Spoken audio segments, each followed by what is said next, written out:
Welcome to new TV Telugu. ఇప్పుడు Telangana top 10 చూద్దాం. మెదక్ జిల్లా నర్సాపూర్ నియోజకవర్గం దొంతి వేణుగోపాల స్వామి జాతర సందర్భంగా ఆర్యవైశ్య సంఘం దొంతి ఆధ్వర్యంలో ఏర్పాటు చేసిన పులిహోర వితరణ, ప్రముఖ సంఘ సేవకులు పబ్బా మహేష్ గుప్తా ఆధ్వర్యంలో వాటర్ బాటిల్ వితరణ శాసనసభ్యులు వాకిటి సునీత లక్ష్మారెడ్డి ప్రారంభించారు. మెదక్ జిల్లా చిప్పిలి చేలు మండలం చిట్టూరు గ్రామంలో అకాల వర్షాలు రైతులను అతలాకుతలం చేస్తున్నాయి. ఈదురు గాళ్లతో కురిసిన వర్షం బీభత్సం సృష్టించింది. వ్యవసాయ మార్కెట్లో ఆరబెట్టిన వరి ధాన్యం తడిసి ముద్దయింది. భారీ వర్షానికి వడ్లు కొట్టుకుపోయాయి. అయితే ధాన్యం కొనుగోలులో జాప్యం వల్లే ఆరబోసిన పంట వర్షానికి తడిసిపోయిందని రైతులు వాపోతున్నారు. ధాన్యాన్ని వెంటనే కొనుగోలు చేయాలని కోరుతున్నారు. మహబూబ్ నగర్ జిల్లా కేంద్రంలో డిగ్రీ పరీక్షలు ప్రారంభమయ్యాయి. జిల్లా కేంద్రంలోని ప్రధాన పరీక్షా కేంద్రాలైన ఎంవీఎస్ డిగ్రీ కళాశాల, ఎన్టీఆర్ మహిళా డిగ్రీ కళాశాల, ఎస్వీడీసీ, వాసవి తదితర కళాశాల వద్ద పరీక్షా కేంద్రాలను ఏర్పాటు చేశారు.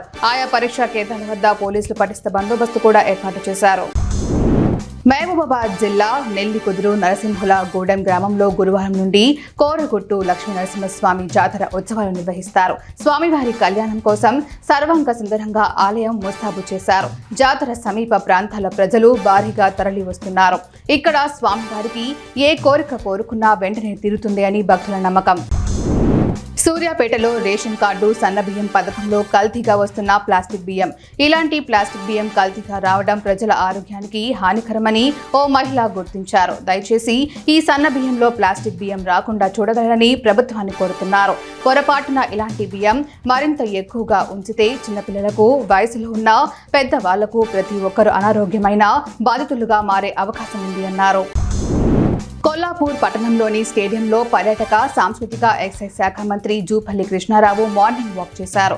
వాకర్స్ తో కలిసి నడుస్తూ వారితో ముచ్చటించారు. అనంతరం గ్రౌండ్ లో కాసేపు క్రికెట్, బ్యాడ్మింటన్ ఆడి సేద తీరారు. కొద్దిసేపు బ్యాటింగ్ చేసి క్రీడాకారుల్లో ఉత్సాహం నింపారు. సరస్వతి దేవికి ఘోర అవమానం జరిగిందని భక్తులు, నెటిజన్లు ఫైర్ అవుతున్నారు. కాళేశ్వరంలో సరస్వతి నది పుష్కరాలు సందర్భంగా బస్టాండ్ వద్ద భారీగా కటౌట్లు వెలిశాయి. సీఎం రేవంత్ రెడ్డి మంత్రుల కాళ్ల దగ్గర సరస్వతిదేవి ఫోటో ముద్రించారు. కాంగ్రెస్ నాయకుల కాళ్ల దగ్గర సరస్వతిదేవి ఫోటో పెట్టడం ఏమిటని, దేవాదాయ శాఖ అధికారులు ఏం చేస్తున్నారని భక్తులు ఆగ్రహం వ్యక్తం చేస్తున్నారు. రక్షక మంత్రి రాజ్నాథ్ సింగ్ శ్రీనగర్లో సైనిక బలగాలను కలిశారు. అనంతరం ఆయన మాట్లాడుతూ, ఇంత విపరీతమైన పరిస్థితుల్లో మీ మధ్య ఉండటం నాకు గర్వంగా ఉంది. ఆపరేషన్ సింధూర్ సందర్భంగా మీరు చేసిన సేవలు దేశం మొత్తం గర్విస్తుంది. ప్రధాని మోదీ నాయకత్వంలో మీరు అందించిన సేవలు అభినందనీయం. అణు బెదిరింపులకు లొంగేది లేదని భారత్ స్పష్టం చేసింది. ఉగ్రవాదుల దుశ్చర్యలకు తగిన గుణపాఠం చెప్పింది అని ఆయన తెలిపారు. తెలంగాణ లీగల్ సెల్ అథారిటీ ఆధ్వర్యంలో జూన్ 14న మెగా లోక్ అదాలత్ నిర్వహించనున్నామని మహబూబ్ నగర్ జిల్లా ప్రధాన న్యాయమూర్తి పాపిరెడ్డి అన్నారు.